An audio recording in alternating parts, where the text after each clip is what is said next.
अधिवक्ता का अधिकार है हिसाब मांगने का, क्योंकि बार में जो एक एक पाई भी जो कमाई होती है वो अधिवक्ता के हक की कमाई है।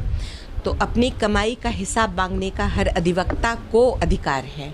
मैं बार और बेंच के बीच में जो सामंजस्य होना चाहिए वो डिग्निटी हमने खो दी थी। हमारे ऊपर बेंच हमेशा हावी रहता है। मेरा ये अंतिम तक प्रयास रहेगा कि बेंच मेरे ऊपर हावी नहीं हो सके। धनबाद बार एसोसिएशन का चुनाव 30 अगस्त को होना है और वरिष्ठ अधिवक्ता जया कुमार इस बार महासचिव पद की उम्मीदवार हैं। सीधे मैम से जानते हैं, मैम इस बार चुनाव कितना टफ लग रहा है और महासचिव पद का जो यह पोस्ट है यह किन किन मायनों में आपने क्यों चुना कि महासचिव पद पर ही चुनाव लड़ना?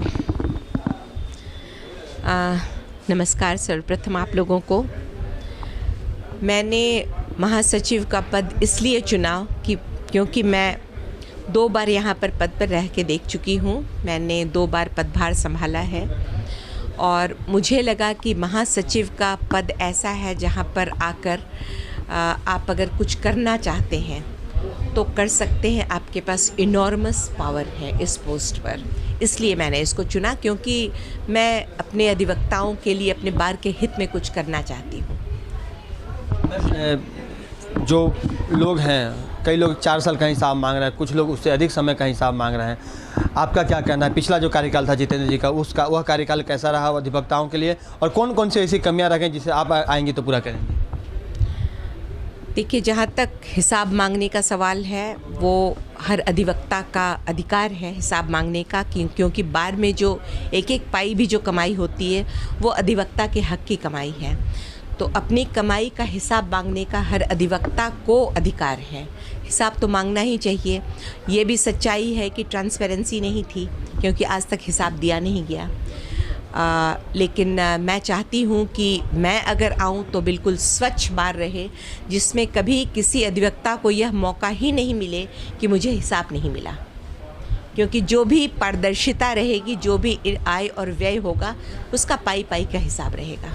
कोई भी अधिवक्ता, आम अधिवक्ता कभी भी आकर हिसाब देख सकता है बार का। ऐसा कौन सा महत्वपूर्ण कार्य है जो आपको अगर अधिवक्ता चुनेंगे तो आप उसको करने जा रही हैं इस बार? देखिए, यहाँ पर बैठने की बात लोग करते हैं कि बार की बिल्डिंग बन गई। आप भी जिस ये चैम्बर में बैठे हैं, यह चैम्बर मैंने परचेज़ किया है, बार की तरफ से मुफ्त में नहीं दिया गया है ना। तो सिर्फ मुट्ठी भर अधिवक्ता हैं जिनको कि बैठने की व्यवस्था दी गई है, लेकिन वो व्यवस्था समुचित नहीं है और गंदगी बहुत है, वातावरण अच्छा नहीं है। बाथरूम की स्थिति जाके देखिए। और उसके बगल में कैंटीन है। लोग कहते हैं कैंटीन जाइए, महिलाएं आकर बोलती हैं कि वहाँ जाकर उल्टी हो जाती है क्योंकि इतना दुर्गंध आता है। तो क्यों हम लोग बार में स्वच्छता मेंटेन नहीं कर सकते हैं? ऐसा कोई मुश्किल नहीं है, इतना चैलेंजिंग नहीं है। हम लोग अगर चाहें 2 स्वीपर अगर लगातार काम करें तो कोई ये मुश्किल नहीं है। अधिवक्ता है हम लोग, कोई इस इतने निचले स्तर के नहीं है कि कोई। लेकिन अब सफाई की आपकी व्यवस्था ही नहीं रहेगी तो सफाई कैसे होगी? स्वच्छता तो बहुत ज़रूरी है।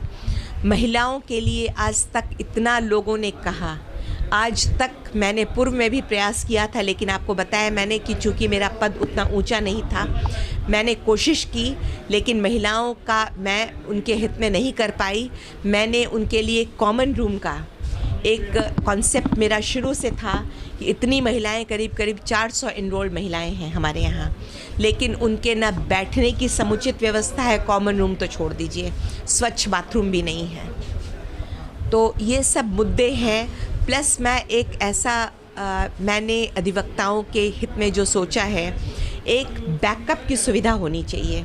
मैंने कोविड पीरियड देखा है, सब लोगों ने देखा है, उसमें अगर वर्स्ट अफेक्टेड कोई प्रोफेशन था तो वो अधिवक्ताओं का था, क्योंकि हम लोगों को कहीं से कोई बैकअप नहीं था। बाकी लोग वर्क फ्रॉम होम कर रहे हैं, सब कुछ कर रहे हैं, उनको एक फिक्स सैलरी मिल रही है। हमारे साथ वो सुविधा नहीं थी। मैंने देखा है कि अधिवक्ता किस स्ट्रगल से गुजरे हैं।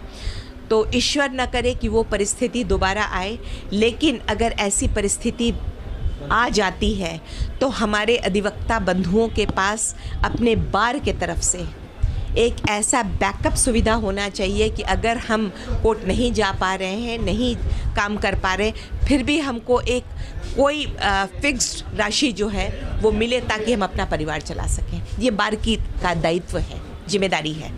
तो मैम कुछ अपील करेंगी अपने अधिवक्ता मित्रों से?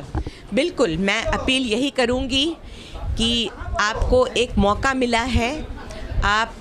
मैं ये नहीं कह सकती कि मैं सबसे अच्छी हूँ, मुझे चुने।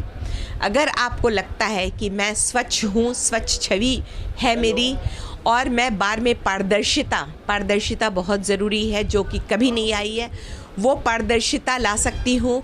मैं बार और बेंच के बीच में जो सामंजस्य होना चाहिए, वो डिग्निटी हमने खो दी थी। हमारे ऊपर बेंच हमेशा हावी रहता है।